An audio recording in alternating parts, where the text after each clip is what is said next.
Subscribe to our YouTube channel and press the bell icon for the latest updates.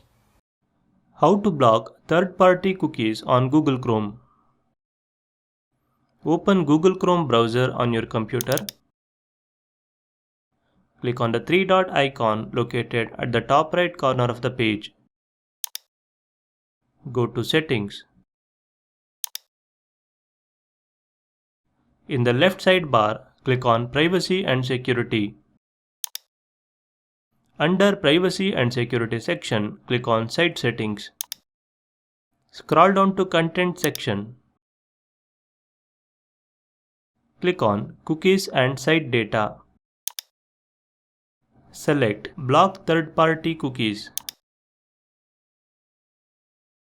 Toggle the button next to Clear Cookies and Site Data when you quit Chrome to turn it on.